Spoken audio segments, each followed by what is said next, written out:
tenho imenso prazer em falar com os nossos amigos, o Wilson e Kleber da Gonzalez, atualmente com 3 lojas, todas aqui em São Paulo. A Gonzalez faz parte da Rede Pro desde 2017, já tem 5 anos de história aí com a gente. É uma história com muito sucesso, uma trajetória e tanto, que eles vão compartilhar com a gente agora aqui. Mais uma vez, o Wilson e Kleber, sejam muito bem-vindos. E conta pra gente como é que começou essa jornada empresarial, como é que foi o início de vocês dentro da empresa, né? Conta um pouquinho pra gente dessa história. Bom, a Gonzalez nasceu de uma dificuldade que eu tive no mercado. Eu tinha uma confecção, que eu fiz carreira numa seguradora, aí com 24 anos eu montei uma confecção. Essa confecção foi até o Collor tomar o dinheiro de todo mundo e deixar o mercado numa situação muito difícil, e a Casas Pernambucanas pediu uma concordata, na época, que não era recuperação judicial, era concordata, que eu me machuquei muito, e aí eu decidi acabar com a confecção. Falei, não quero mais isso aqui, não quero mais nada de indústria, quero de comércio. E saí, me preparei para parar com a confecção, sem nenhum processo, para poder liquidar os funcionários e recomeçar a minha vida. E decidi que eu queria alguma coisa na área de matéria-prima. Minha tendência era material de construção. E na pesquisa de material de construção, eu encontrei portas, janelas, e cadê a matéria-prima disso? Que era madeira. Foi quando nisso conheci uma pessoa que já tinha alguma experiência no mercado e montei e comecei uma madeireira com madeira maciça. E assim começou em 92. Logo em seguida, logo depois do início, um pouco tempo de início, surgiu o Kleber, querendo se desligar de uma empresa e vir trabalhar com vendas. Eu já estava comprando madeira maciça, já estava vendendo, e aí o Kleber veio para Gonzalez, na Avenida do Cursino, que era um terreno só, para a gente vender madeira maciça. E assim a empresa começou em 92, e veio devagarinho, veio tocando. Nisso eu senti a necessidade de compra de forma eficiente. Foi quando eu passei a viajar para Rondônia, Pará, Acre, e comecei a ir comprar a madeira e conhecer nossos fornecedores. Viagens longas em que o Kleber ficava sozinho aqui, né, Kleber? Exatamente. Tocando as coisas, e eu ficava em Rondônia, ou no Pará, ou no Acre, fazendo as minhas compras. Nisso, nós criamos uma estrutura boa no Acre e continuamos a vida no maciço. A partir daí, nós começamos a sentir as dificuldades de maciço, as restrições e a necessidade de entrar para o compensado. Foi quando nós começamos, porque começou a ficar muito perigoso mexer com maciço, mesmo porque eu comecei a ficar muito preocupado na época, porque a gente compra um maciço legal, mas a gente não sabe se foi retirado de local legal.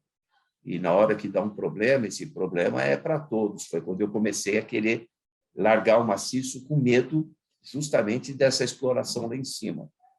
Foi quando nós começamos, né, Kleber, a nos desenvolver na linha de compensados, na linha na época, fórmicas, lembra? Que é laminados decorativos, que era a Formline, o principal fornecedor. Dobradiça, né? Dobradiça, corrediça. Corrediça com químicas. Produto químico, e aí foi seguindo a tendência do mercado. Exatamente. Até chegar no MDF.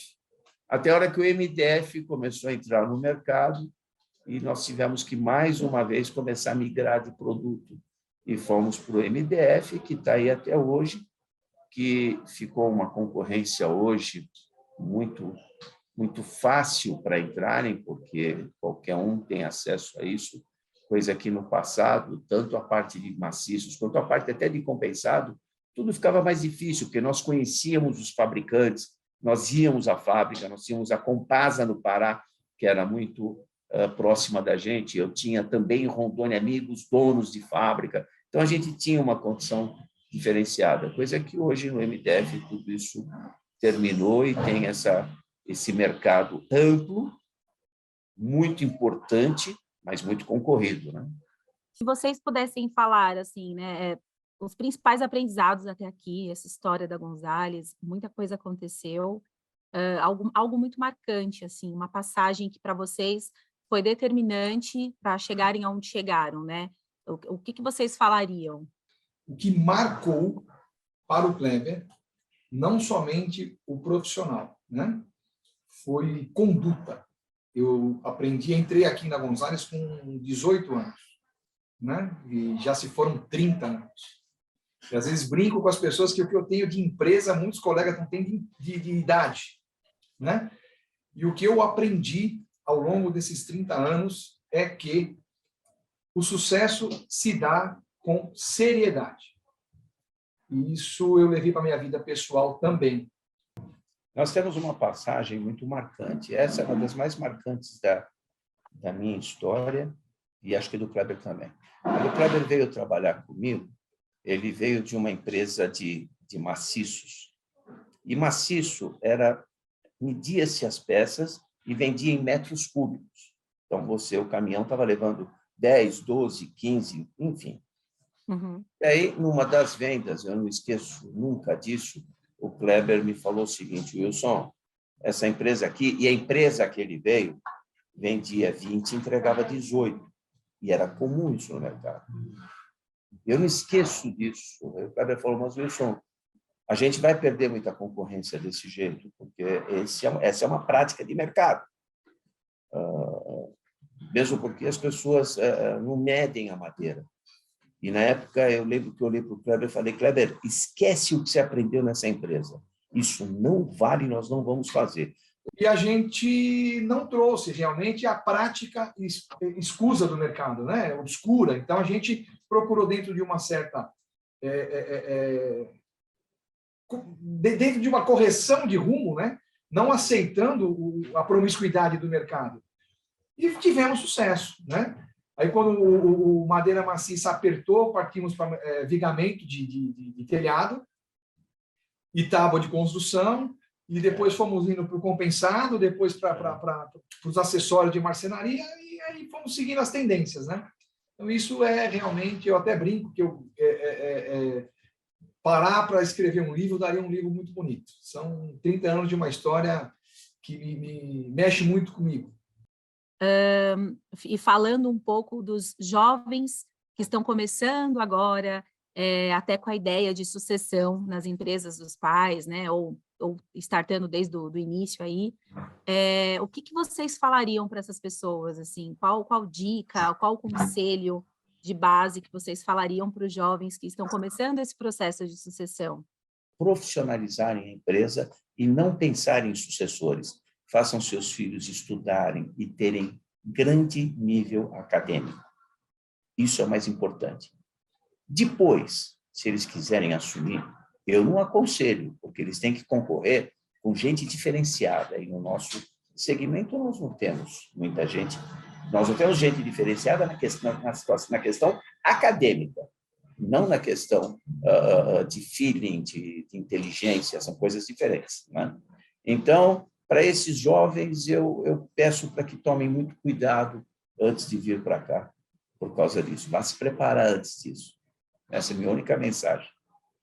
Eu desde sempre, soube, né? E nós temos um pacto na empresa. Aqui não é só filho que não trabalha, aqui não trabalha parente, aqui não trabalha amigo. Nós temos essas restrições por precaução. E o que eu diria para um jovem que vai assumir, porque existem pensamentos, esse é o nosso pensamento. A gente sabe que na rede tem muita família trabalhando junto. Preparar, né? Começar de baixo. Não adianta o pai chegar para o filho aos 25, meu filho, está aqui, a empresa é sua, você toca. Esse filho tem que começar lá de baixo, trabalhar no balcão, conhecer a expedição, se possível subir no caminhão e fazer a entrega, porque eu fiz muito isso. Muitas vezes eu peguei um caminhão para entregar, o Wilson pegou outro, né, lá no início. Para o sucessor ter sucesso, ele tem que saber a dificuldade que foi a empresa chegar onde está, para que ele pegue. Senão ele não dá valor e aí dissolve. Eu só quero agradecer esse papo maravilhoso, muito incentivador. E inspirador, tá? Principalmente inspirador. Então, obrigado pela oportunidade de falar, e se eu deixar, eu falo mais uns 3 horas sem parar. Eu que agradeço, viu?